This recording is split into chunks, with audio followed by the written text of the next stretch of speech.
Hello, my name is Amanda and welcome back to the Math and Physics Resource Center for SVSU online. Last lesson we looked at how to solve integrals using Riemann sum, which divides the curve into sections in order to find the area underneath it. What if there's a case where you don't need to estimate, where you can find the actual area under the curve without needing to estimate? So when it makes a geometry that is known. So for example, if we were to find the integral of this function right here, call it f of x, if you wanted to find that, you'd be finding the integral from 0 to 3.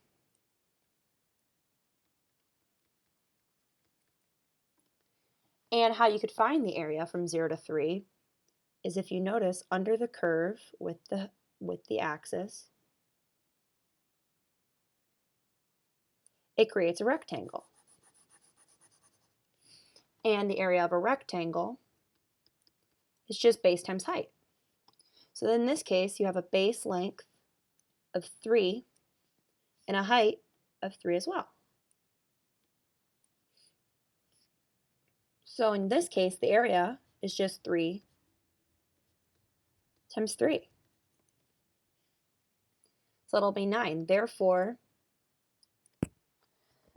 the integral of the function, this function that's just a horizontal line, is 9. And that is correct. That is accurate. Unlike a curve where you don't know the known geometry to compare it to your usual known geometries, you can't do this. But if you know the geometry, like it's a rectangle, you can solve using just the area.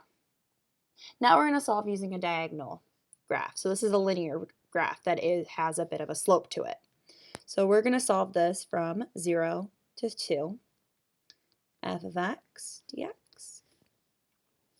So we're going to go from here to here. We're going to find that area. If you don't notice, it's a triangle. And the area of a triangle is 1/2 base times height. So the base of this triangle is 2, and the height of this triangle is 4. So therefore, our area is going to be 1/2 times 2 times 4. And that's going to come out to be 4. Therefore, the integral from 0 to 2 of this function is just 4.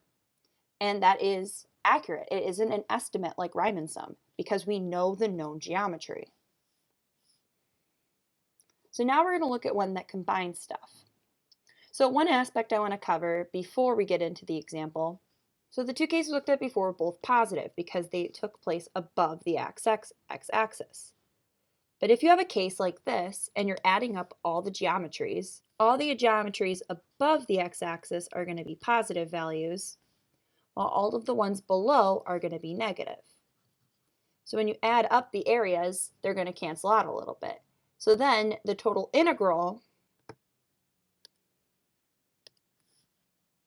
is going to be the area of this section.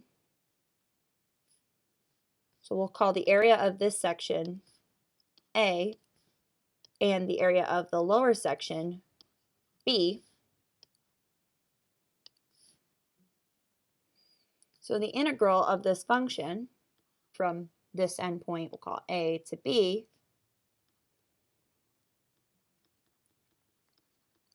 is going to equal that area of A minus that area of B, because it's negative. So now let's get into an example that applies this concept and the previous two concepts as well. So now we're going to look at an example. We're going to be going from 0 to 11. So with this example, it's going to combine all the previous concepts. It's going to be looking for geometries and finding the positive and negatives. So first we're going to look at the first geometry. So from 0 to 3, it creates a triangle. So we're going to deal with the integral from 0 to 3. And if you'd rather use a right triangle, you could always do from 0 to 2 and then add the triangle from 2 to 3 as well. So 0 to 3 from f of x dx, it's going to create a triangle. This triangle that we have has a height of 4 and a base length of 3. So we're going to add it over here. 1/2 times base, 3 times height. And there we are. Now we're going to move on to the next geometry, which is under the x-axis. Therefore, it's going to be negative. So we're going to take this triangle right here. If you feel comfortable, you can take the trapezoid along the whole bottom. But just to take it step by step, I'm just going to take the triangle from 3 to 4.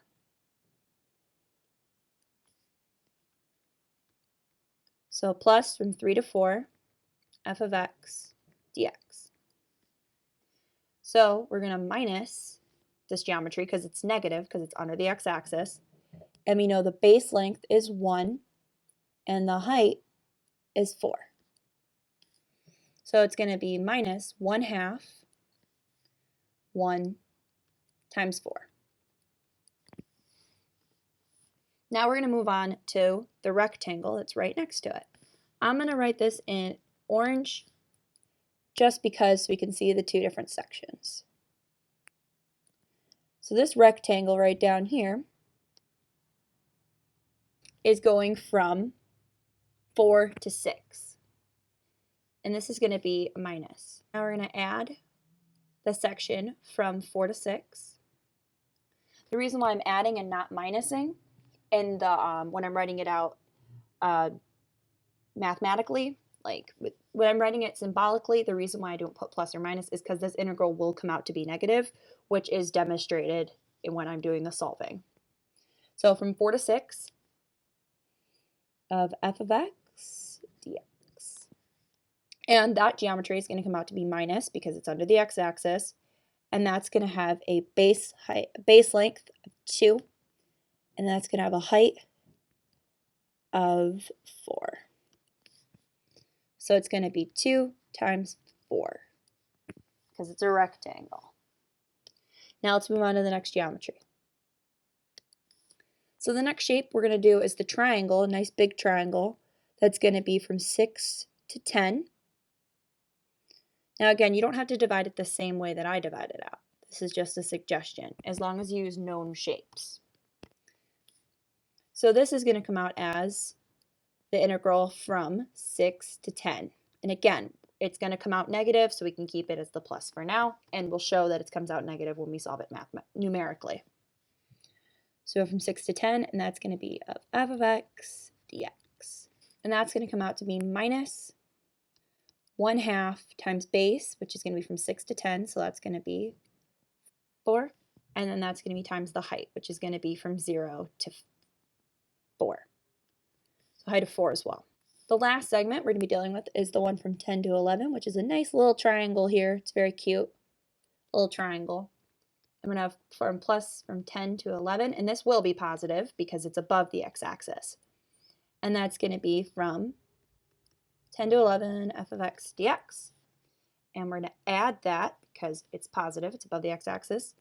And we're going to have 1/2 times the difference between these two, 1. And then that's going to be times the height, which is also 1.